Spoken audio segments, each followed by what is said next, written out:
Hello दोस्तों, आपके इस जो कि अभी बीएचएल में मैथ का क्वेश्चन आयो है। एक पहले कुछ बता दिया, कुछ क्वेश्चन बचे हुए हैं, उनको आज मैं पूरा कर रहा हूँ। आप ध्यान देखिए। इम्पोर्टेंट क्वेश्चन क्या है कि एम ने एक्स में एक घड़ी खरीदी और उसे के को 20% लाभ पर बेच दिया गया। के पैकेज जो पैकिंग का पर खर्चा था वो 500 रुपये कर दिया और उसे आर को 8,125 रुपये में बेचकर 25% का लाभ अर्जित किया है। तो एक्स का मान याद करना है। देखिए, इस सवाल को आप कई तरह से कर सकते हैं, आपको जैसे करना है वैसे कर सकते हैं, लेकिन मैं आपको इसको बहुत सिंपल तरीके से बताऊंगा। इसको आपको यहाँ से सॉल्व करना है पहले। हालांकि आप लोगों ने जैसे कि आप यहाँ से भी सॉल्व कर सकते हैं, एम और के और आर। ठीक है, मान लीजिए अपन ने इसको x मान लिया, ये अधिक देता है तो x प्लस ये 500 हो जाएगा।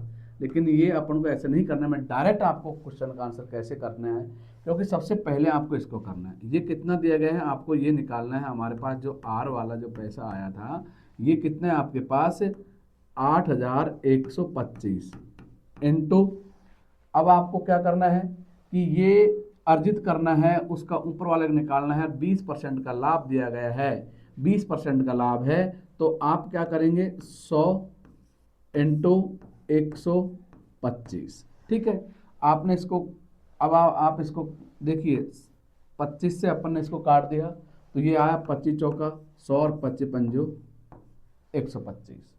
अब आप इसको काटेंगे, 5 से काट दिया, 5 एकम 5, 30, 31 होगा, 6 पंजो 30 और 5 दूनी 10 और 5 पचम 25। अब आप इसको इससे गुणा कर देंगे, तो गुणा करेंगे 4 से तो 4 पंजो ये देखिए 20, 4 दूनी 8 और 1 10 2 और 6 चौको 24 और 24 1 5 और 4 एकम 4 कैरी टोका, तो यह आया 6,500। ये कब खर्चा है 6,500 का। अब ये क्या कर रहा है कि ये जब कब आया, आपने कोई चीज खरीदी 20% के लाभ पर बेची, उसके बाद में आपने 500 रुपये पैकिंग खर्च लगा दिया, तब जाके वो इतने की चीज आई थी 8,125 की।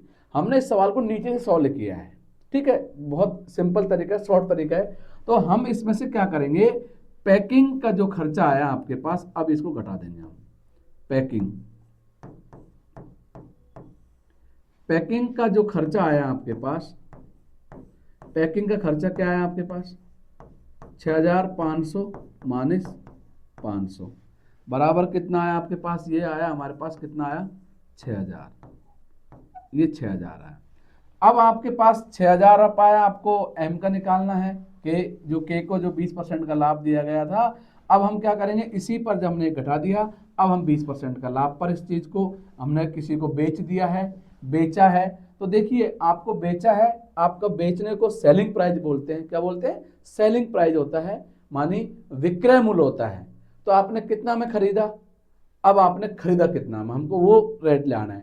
देखिए, जब आपको बेची हुई चीज बेच दी, आपको क्रय मूल्य निकालना होता है। माने पहले की चीज, जो कोई चीज आप खरीदते हैं, जो आपने चीज को खरीदा है, तो खरीदा वो कॉस्ट प्राइस होगी। जब आपको कॉस्ट प्राइस निकालना होता है या लाभ हानि जो भी दिया होगा आपको, तो 100 ऊपर आएगा। इसमें भी हमने वही किया है कि न्यास ने तो 125 नीचे है। जब 100 ऊपर आएगा तो नीचे क्या आ जाएगा हमारे पास 100/120। ये ध्यान रखना है। देखिए, 0 से ये 0 कट गया और ये कितनी बार कटा है हमारे पास 5 बार, तो ये कितना है हमारे पास 5,000 रुपये। ये हमारा आंसर आया। तो हमारा आंसर क्या हुआ, सी। ठीक है, इसी टाइप से फिर क्वेश्चन आपका आ सकता है दोबारा से। तो ये आपका लाभ और हानि वाला सवाल है, प्रॉफिट एंड लॉस वाला सवाल है। तो अभी अपन इसके एक एक सवाल करेंगे। अब देखिए, किसी वस्तु का अंकित मूल्य 20% और 10% का दो क्रमागत पर बेचा, क्रमागत छूट होती है। क्रमागत क्या होती है, ये छूट दी गई है। ठीक है, ये डिस्काउंट वाला सवाल है, डिस्काउंट। तो एकल समतुल्य छूट परसेंट कितनी आएगी। देखिए इसके लिए बहुत सिंपल तरीका है। आपको हमेशा कोई भी चीज़ खरीदता है, दुकानदार क्या करेगा, फिर भी लाभ कमाता है, क्या करेगा, उधर से जब चीज़ को कोई खरीदता है उसने मान लीजिए 28% कम में ली और फिर बेची, फिर भी उसने फिर 10% का फिर लाभ कमाया, 2 क्रमागत छूट देता है। कभी भी ध्यान देखना, जब 2 क्रमागत छूट की बात करते हैं तो आपको ये करना है -20 -10 और 20 प्लस का और 20 इंटू 10 बटे क्या आएगा 100। जीरो से ये जीरो गया, ये जीरो से ये जीरो गया। अब ये माइनस का हमारे पास 30 आया और प्लस का 2, तो कितना आया हमारे पास 28%। तो इसका आंसर क्या आएगा 28%। ठीक है। अब देखिए किसी धनराशि का 12.5% वार्षिक दर से 2 वर्ष के लिए वार्षिक रूप में संयोजित वाले चक्रवर्ती ब्याज 8,500 रुपए। तो उसकी धनराशि याद करना है, हमको निकालना है इसका कि धनराशि क्या है। तो प्रिंसिप, अब देखिए मूलधन क्या आएगा। तो मैं आपको बताता हूँ इस सवाल को हमको 4-5 प्रकार से कर सकते हैं। कई सवाल इसको हम 12.5% लेते हैं तो हम 1/8 करके 1/8 भी कर सकते हैं। जैसे कि मैं थोड़ा सा आपको हिंट दे रहा हूँ, इसको हमने 1/8 करके, और ये 2 वर्ष के लिए होता है, ये फिर 64 हो जाता है। 1 वर्ष के लिए 8,000 रुपये होता है। और एक जैसे चक्रवृद्धि ब्याज में क्या होता है, ब्याज का भी ब्याज लगता है।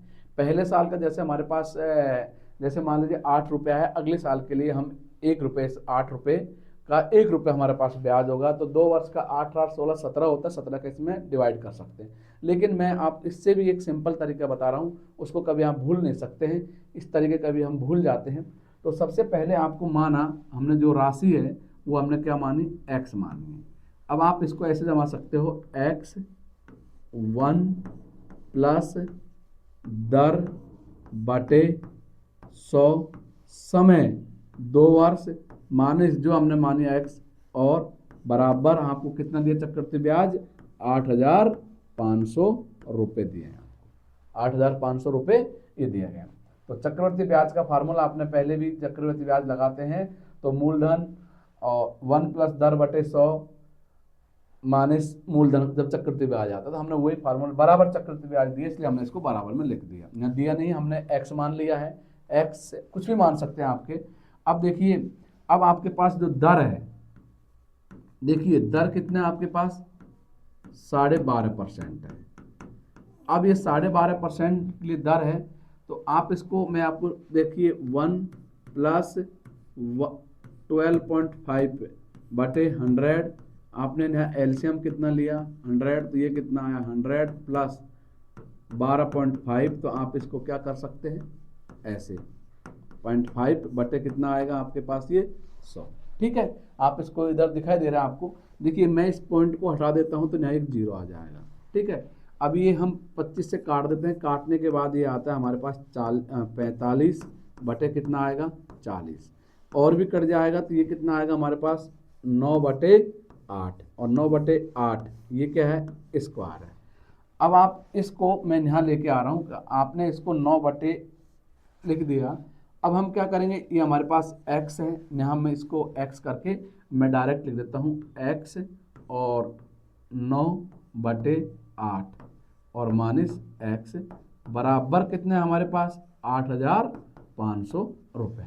अब देखिए ये कितना है हमारे पास, अब हम इसको गुणा कर देते हैं इससे, तो और ये पावर 2 है, अब गुणा कर दिया तो ये इससे मल्टीप्लाई करेंगे हम, तो और ये स्क्वायर में, तो ये क्या आएगा 9/8x गुणा, ध्यान दीजिए बहुत अच्छे से इसको, एक मिनट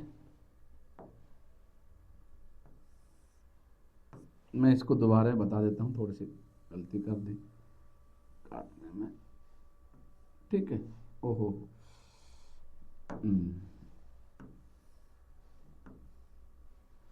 ठीक है, अब ये आया आपके पास।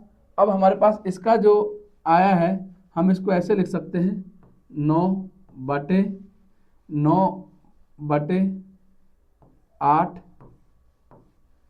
स्क्वायर, ये यहाँ कटने के बाद ये 8 × 40 ये कटने के बाद आपके पास ये आया है। अब हम इसको कई तरीके से अब कैसे करना है हमको कि ये x है और ये x है माइनस x है बराबर कितना है आपके पास 8500। देखिए ये हमारे पास आया 81, देखिए ध्यान से 81/64 x माइनस x बराबर 8500। आपने एलसीएम कितना लिया, हमने यहाँ 64 एलसीएम लिया। अब हमने इसको ये 81x माइनस कितना आया 64x बराबर 8500। अब देखिए ये बराबर में ले लिया, आप इसको मल्टीप्लाई से भी कर देंगे 64 का, तो इसका अब हमारे पास कोई मतलब नहीं है।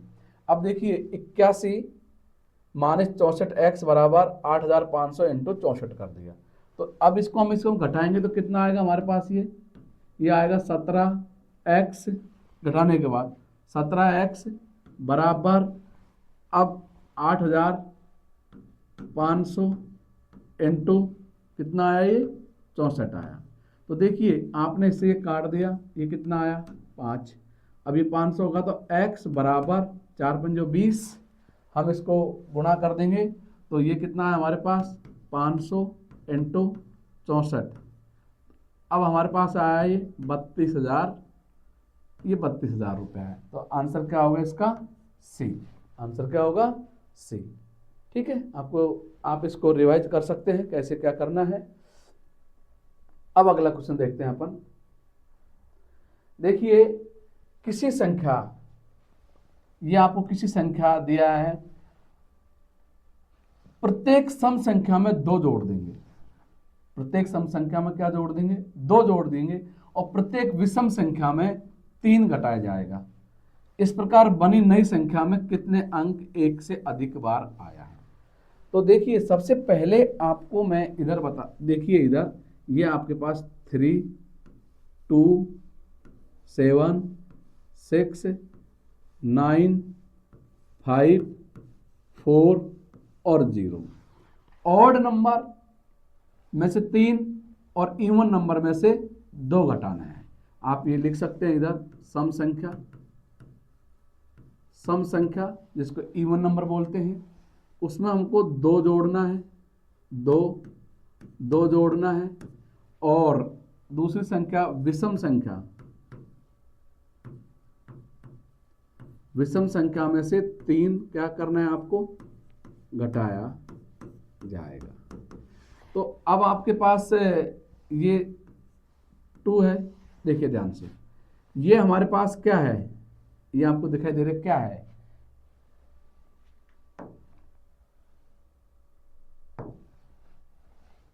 देखिए अब हमारे पास विषम संख्या है, तो विषम में से कितना, देखिए कितना घटा देंगे हम, 3 घटा देंगे, तो क्या आएगा 0 आया, क्या आया 0। अब ये सम संख्या है, हम इसमें क्या जोड़ देंगे, 2 जोड़ देंगे, ये 2 प्लस कर देंगे, तो कितना हो जाएगा ये हमारे पास, ये आ जाएगा हमारे पास 4 आएगा। अब हमारे पास ये क्या है, ये विषम है, इसमें -3 कर देंगे तो हमारे पास क्या आ जाएगा, ये हमारे पास आएगा 3 में से गया तो ये कितना आया हमारे पास, ये 4 आया। ठीक है, अब हमारे पास क्या है, ये 6 है, इसमें से क्या गया हमारे पास, तो ये हमारे पास सही तो लिखा है ना, हाँ ठीक है। अब हमारे पास ये है, इसमें क्या जोड़ देंगे, 2 जोड़ देंगे, कितना आएगा हमारे पास, ये 8 आ जाएगा। अब हमारे पास 9 है, 9 में हम क्या कर देंगे, 9 में -3 कर देंगे, कितना आएगा 6 आएगा। अब हमारे पास 5 है, 5 में हम क्या करेंगे, वही -3 कर देंगे, तो हमारे पास कितना आएगा 2 आएगा। अब हमारे पास ये 4 है, ये 4 में से क्या करेंगे हम +2 करेंगे तो कितना आएगा 6, सम और विषम। अब देखिए हमारे पास जैसे कि 4 इधर, देखिए 2 इधर और 2 इधर, तो सबसे पहले 2 आया हमारे पास, 2 कितनी बार आया है, ये 2 बार आया है, ये कितनी बार आया है 2 बार, और 4 भी कितनी बार आया है हमारे पास, 2 बार आया है, संख्या 2 बार आया है, और 6 कितनी बार आया है, ये भी हमारे पास 2 बार आया है।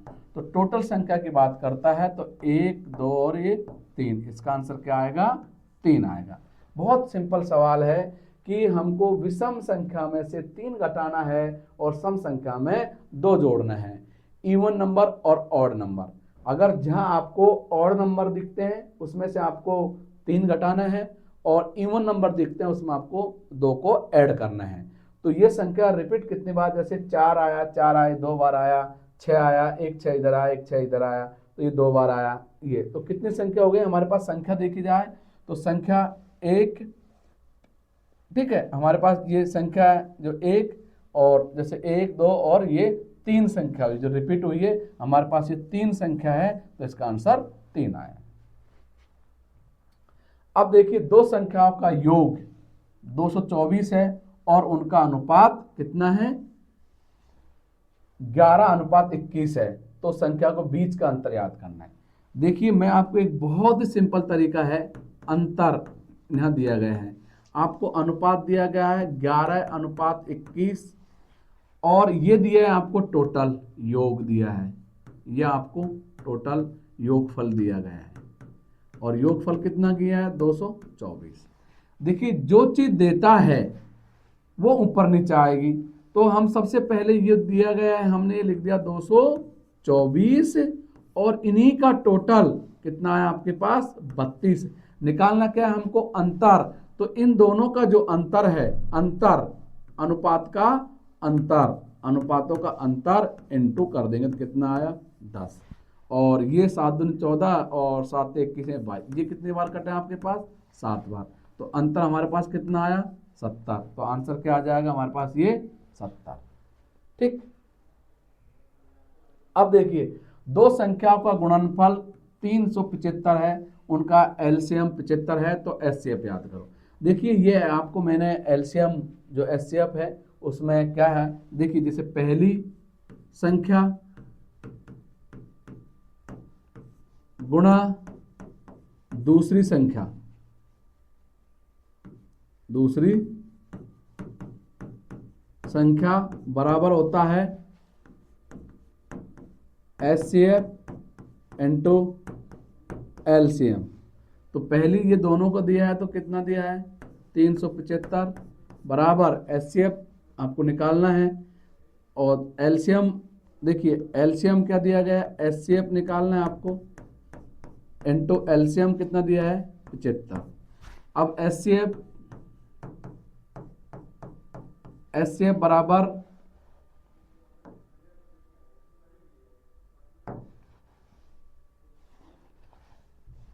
तो एचसीएफ बराबर इधर देखिए 375/75, इसको काटना है तो ये कटेगा 5 बार, तो आपका एचसीएफ क्या आया? 5। अब देखिए ये कोई सर्कल है, उसका डाया दिया गया, डाया व्यास, व्यास। तो जो व्यास है हमारे पास, जो डाया दिया गया है, ये डाया दिया गया है, ये हमारे पास आया 28 सेंटीमीटर। अब आपके पास ये सेंटीमीटर दिया गया है, देखिए अब हमारे पास जो व्यास है और व्यास दिया गया है 28 सेंटीमीटर। आपको ये रेडियस त्रिज्या निकालना है क्योंकि डाया दिया गया है, तो 28 में 2 का भाग दे देंगे तो ये हमारे पास कितना आया? 14। बस ये समझना है आपको। दूसरी चीज ये